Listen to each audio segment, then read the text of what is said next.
Assalamualaikum everyone. I hope you all are fine. So today, I have a task day 100, and the topic is the evolution of quiet command. Means that word. Shh. So let's get started. So I will choose Maya.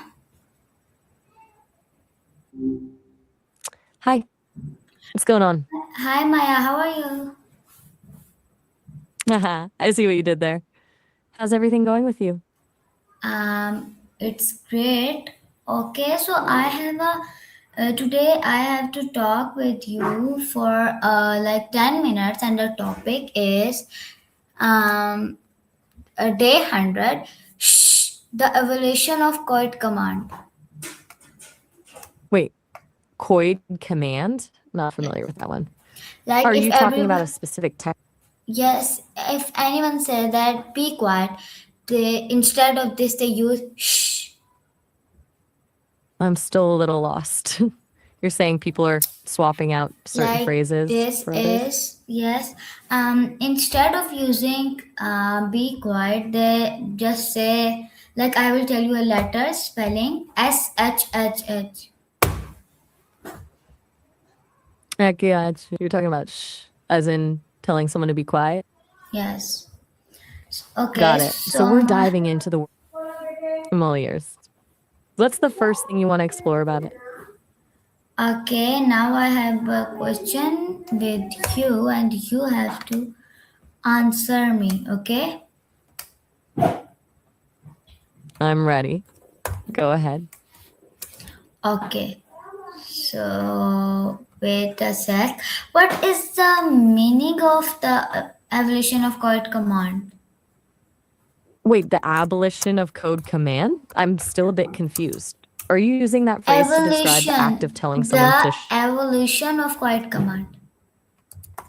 evolution of code command? I'm still trying to piece this together. Are you saying that shh is like a secret code or a command that Yes, has evolved yes. over time? Okay, I think I'm starting to get the vibe of where you're going with Wait, wait, this. wait, It's like wait. you're looking at What does the word shh usually mean? it's a pretty universal one. It's basically a way to tell someone to be quiet or to stop talking immediately, usually without having to use actual words. Does that sound like what you were thinking? Okay. Uh, okay. Since we're looking at this as a, I'm curious how you see it evolving. Do you think it's becoming more of a polite request or more of a direct order these days? I maybe. Okay, so my next question is, why do people use shh instead of saying be quiet? And it's just so much faster. It's like a shortcut for your brain. Saying be quiet takes a whole sentence, but shh is an instant signal that everyone understands. Plus, it's often less formal and can feel a bit more natural in the moment. Do you think it's more effective than actually asking someone to be quiet? Maybe. Okay, so my next I get question that. is, how has the meaning of shh changed over time? That's a great question. It's probably always been about silence, but I think the way it's used has shifted. It used to be more of a strict command, almost like a librarian or a teacher shutting someone down. Now it can be playful, like when you're sharing a secret or trying to surprise someone. It's gone from being just about discipline to also being about intimacy and shared secrets. I wonder if you've noticed that shift in your own life. Okay, so my You're on a next roll with question is, how has the meaning of shh changed over the time? Okay, I have already question with you. In which situation is shh commonly used? Oh, there's so many. You'll find it in libraries, obviously, or theaters, where the noise is really obvious. But then you have the fun side, like when you're sneaking a midnight snack or trying to keep a surprise party a secret. It's basically whenever silence is the goal. Do you think there are some places where it's actually rude to use it? I think. Okay, so my next question is, how can a simple sound like shh communicate a message?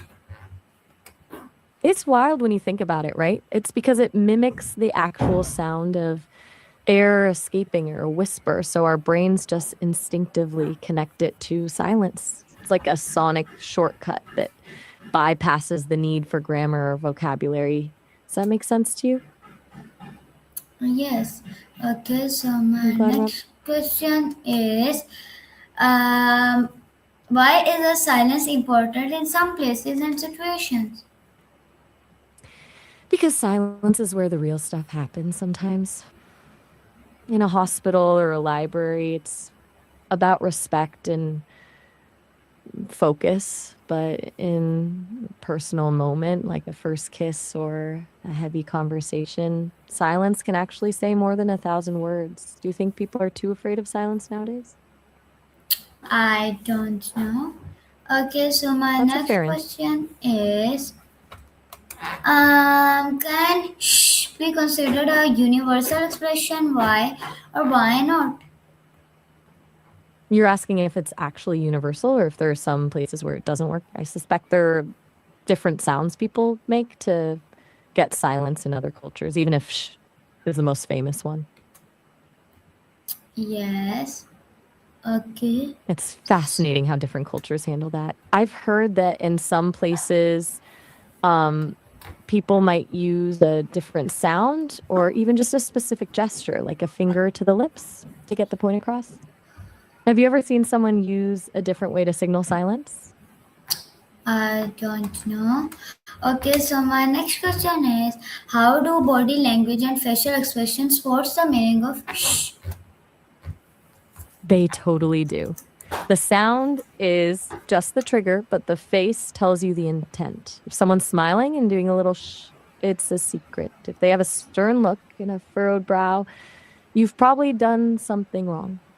It's all about the context. Do you think the face is more important than the sound itself?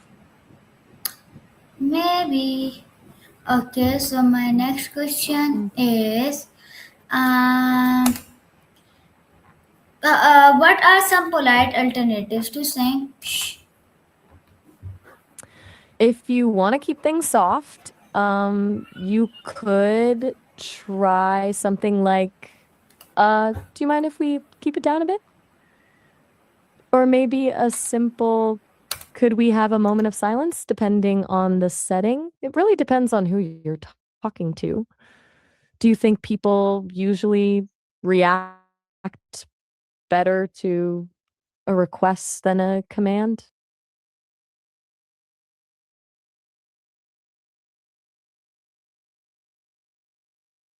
It's usually a safer bet. Since you've been hitting me with a great list of questions, I'm wondering if you've got more on this topic or if we're moving on to something new. Okay, so my next question is um, why okay. Do you think shh is always respectful? Explain your answer. I'm not so sure about that. It's all about how you do it. If you use to help someone avoid a spoiler for a movie, that's helpful and respectful. But if you shaboss or a stranger in a way that feels like you're shutting them down, it can come off as pretty rude. The context is everything. Okay. So my next question is, um, what can evolution of a simple word like shh teach us about language? It shows that communication is about way more than just words. It proves that humans can find a way to convey a complex emotion or direct order using just a tiny bit of sound. It's basically the original emoji of spoken language, a shortcut that works because we've all agreed on what it means. Do you think we're moving toward a world where we use fewer words and more of these kinds of shortcuts? I think so. My last question is, why do some sounds become meaningful words even without a formal definition? Explain me. It's all about patterns and survival. Our brains are wired to find meaning in things. If a sound mimics something in nature, like mimicking a whisper or the wind, We start to associate that sound with the feeling of silence. Once enough people start doing it and getting the result they want, it becomes a shared agreement. It's basically a social contract we all sign without even realizing it. Does that make sense, or does it feel a bit too abstract? Okay, so I think Wait, this you're is me. no, no. So I think this was our all conversation about day 100. So we will meet in next video with next different topic. Allah Hafiz.